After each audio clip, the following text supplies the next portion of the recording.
안녕하세요. 오늘 하루도 주님의 은혜와 평강이 여러분의 삶 가운데 가득하기를 축복합니다. 오늘 본문은 이사야 59장입니다. 주님의 손이 짧아서 구원하지 못하는 것도 아니요.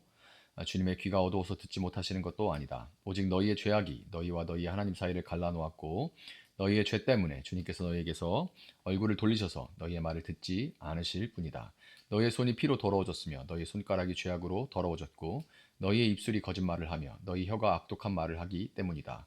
공의로서 소송을 제기하는 사람이 아무도 없고 진실되게 재판하는 사람이 하나도 없다. 헛된 것을 믿고 거짓을 말하며 해로운 생각을 품고서 죄를 짓는다. 그들은 독사의 알을 품고 거미줄로 옷감을 짠다. 그 알을 먹는 사람은 죽을 것이요 그 알이 밟혀서 터지면 독사가 나올 것이다. 그들이 거미줄로 짠 것은 옷이 되지 못하고 그들이 만든 것으로는 아무도 몸을 덮지 못한다. 그들이 하는 일이란 죄악을 저지르는 것뿐이며 그들의 손에는 폭행만 있다. 그들의 발은 나쁜 일을 하는데 빠르고 죄 없는 사람을 죽이는 일에 신속하다. 그들의 생각이란 죄악으로 가득 차 있을 뿐이며 그들이 가는 길에는 황폐와 파멸이 있을 뿐이다. 그들은 안전한 길을 알지 못하며 그들이 가는 길에는 공평이 없다. 스스로 길을 굽게 만드니 그 길을 걷는 모든 사람에게 안전이 없다. 그러므로 공평이 우리에게서 멀고 공의가 우리에게 미치지 못한다. 우리가 빛을 바라나 어둠뿐이며 밝음을 바라나 암흑 속을 걸을 뿐이다. 우리는 앞을 못 보는 사람처럼 담을 더듬고 눈먼 사람처럼 더듬고 다닌다. 대낮에도 우리가 밤길을 걸을 때처럼 넘어지니 몸이 건강하다고 하나 죽은 사람과 다를 바 없다. 우리 모두가 곰처럼 부르짖고 비둘기처럼 슬피 울며 공평을 바라지만 공평이 없고 구원을 바라지만 그 구원이 우리에게서 멀다.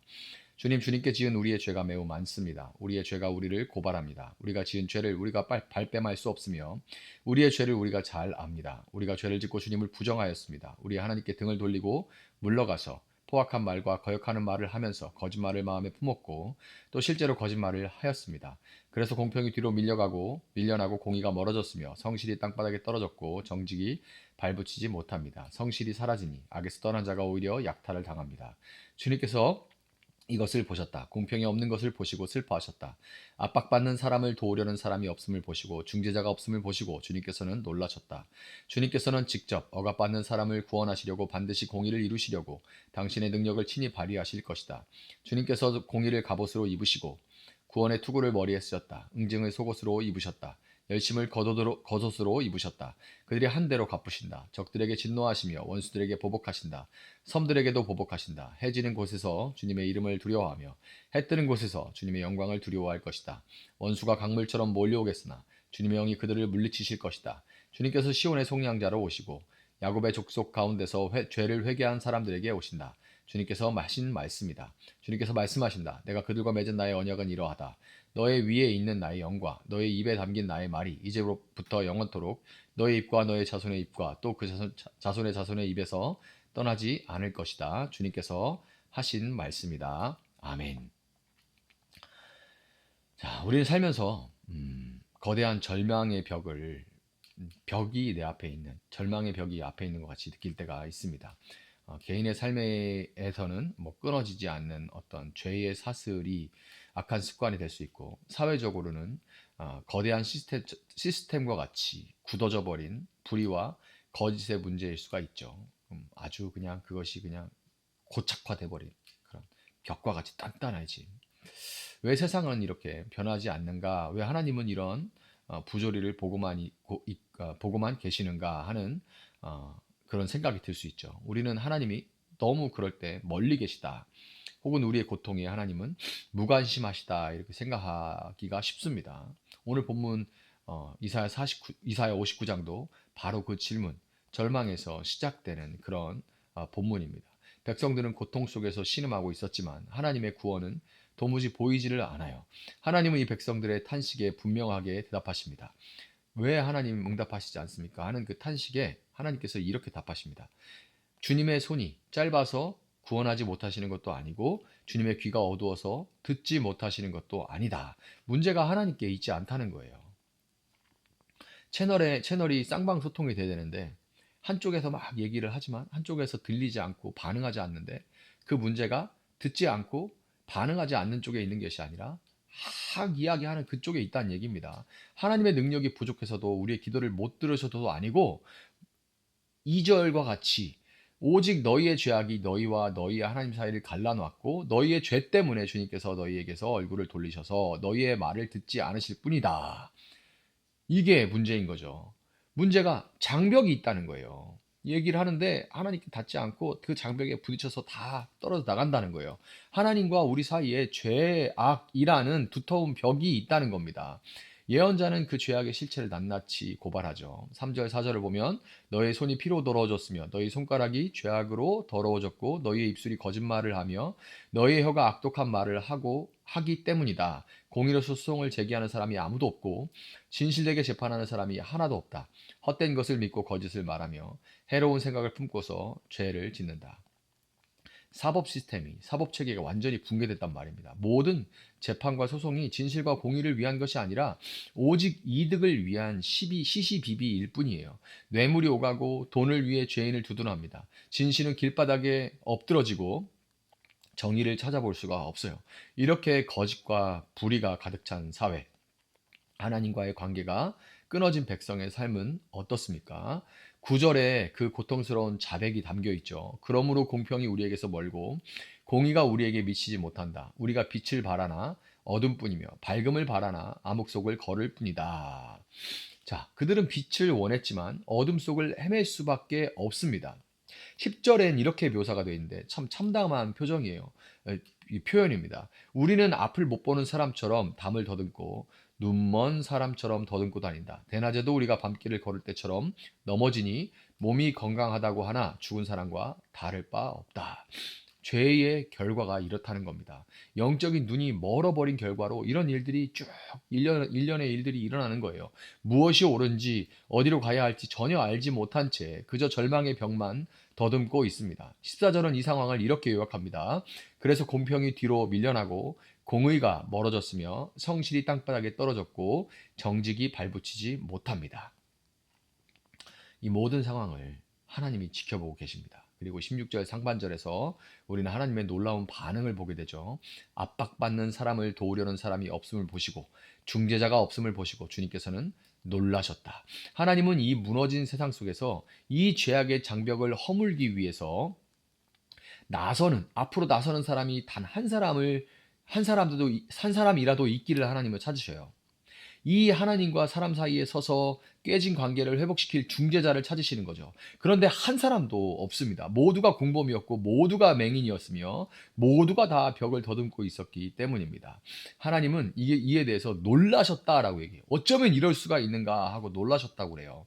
당신의 형상대로 지음받은 인간이 이토록 철저하게 타락해서 스스로를 구원할 능력은 고사하고 서로를 위해 중보할 한 사람조차 없다는 사실에 하나님은 깊이 탄식하시는 겁니다.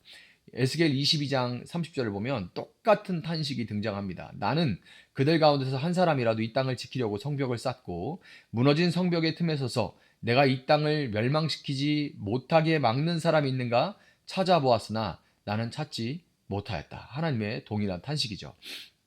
이것이 인류의 절망입니다. 하나님의 탄식이요 인류의 절망이에요. 우리에게는 소망이 없습니다. 우리 스스로는 이 죄의 장벽을 넘을 수도 허물 수도 그 벽을 허물 수도 없어요. 그러면 하나님은 어떻게 하셨습니까?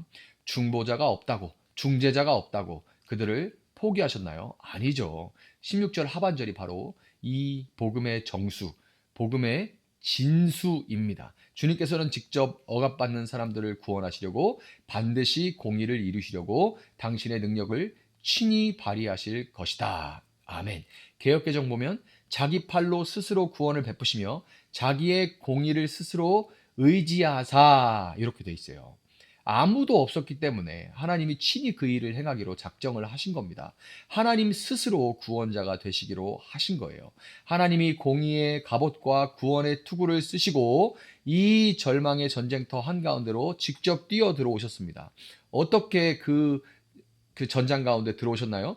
20절 보면 주님께서 시온의 속량자로 오시고 야곱의 자손 가운데 죄를 회개한 사람들에게 오신다. 주님께서 하신 말씀이다. 아멘. 이렇게 기록되어 있습니다. 하나님은 우리가 찾지 못한, 우리에게서 찾을 수 없는 그 중보자, 그 구속자를 우리에게 보내주셨습니다. 그분이 바로 시온의 왕으로 오신 하나님의 아들 예수 그리스도시죠. 예수님은 입술에 거짓이 없었던 유일하신 분입니다. 예수님은 돈이나 이득이 아니라 오직 공의와 진실로 판결하시는 유일한 재판장이시고, 예수님은 우리가 더듬던 절망의 벽을 자신의 몸으로 허무시고 하나님과 우리 사이를 갈아먹던 죄의 장벽을 십자가의 피로 무너뜨리신 유일한 중보자, 중간자, 중재자이십니다. 하나님은 위대한 이 중보자를 통해 우리와 새 언약을 맺으시죠. 이전처럼 우리가 실패할 수밖에 없는 율법의 언약이 아닙니다. 21절 보면 주님께서 말씀하신다. 내가 그들과 맺은 나의 언약은 이러하다. 너의 위에 있는 나의 영과 너의 입에 담긴 나의 말이 이제부터 영원토록 너의 입과 너의 자손의 입과 또 그 자손의 자손의 입에서 떠나지 않을 것이다. 아멘. 주님께서 하신 말씀이 이렇다는 거예요. 이것은 성령과 말씀의 언약입니다. 누구든지 이 구속자 예수 그리스도를 믿고 자신의 죄과를 떠나는 사람, 즉 회개하는 자에게는 하나님께서 당신의 영이신 성령을 부어주시고 당신의 말, 진리의 말씀을 주셔서 영원토록 우리와 함께 하시겠다는 그런 약속이죠. 여러분, 우리가 사는 이 세상은 여전히 이사야 59장에 등장하는 이 현실과 전혀 다르지가 않습니다. 여전히 거짓이 판을 치고 공의는 멀리 있습니다. 그러나 우리는 더 이상 맹인처럼 벽을 더듬는 사람들이 아니죠. 우리는 중보자가 없어서 탄식하던 그런 시대가 아니라 이미 우리에게 오신 중보자 예수 그리스도 안에 사는 새 언약의 백성들이 되었습니다. 하나님은 우리에게 성령을 주셨고 진리의 말씀을 주셨습니다. 우리의 구원은 우리의 의로움에 달려있지 않고 우리를 위해 친히 싸우시고 승리하신 구속자 예수 그리스도께 달려있는 거예요. 그렇기 때문에 여러분, 절망의 벽 앞에서 주저앉아 있지 않으시기를 바랍니다. 우리의 유일한 중보자이신 예수님을 의지해서 여러분의 죄과를 떠나시고 우리 안에 계신 성령과 우리 손에 들린 말씀을 붙드시기를 바라요. 그리스도 안에서 우리는 이미 승리했다는 것을 여러분 굳게 믿으시고 확인하시고 이 어두운 세상에서 빛을 비추도록 부름받은 하나님의 백성이라는 것을 다시금 확신하시면서 이 새 언약의 언약 영광이 오늘 또 하루 여러분의 삶을 인도해 갈 수 있기를 예수님의 이름으로 축복합니다. 잠시 기도하겠습니다. 사랑하시는 주님 감사합니다. 우리 이사야 59장의 말씀을 저에게 허락하시고 이 말씀을 붙들고 하루를 살아갈 수 있게 하시니 감사합니다. 하나님, 말씀을 붙들고 살아가는 자들에게 주의 성령을 부어주셔서 그 말씀이 삶 가운데 깨달아지게 하시고 떠오르게 하시고 그 말씀을 따라 순종할 수 있는 용기와 지혜를 주님 허락하여 주시기를 원합니다.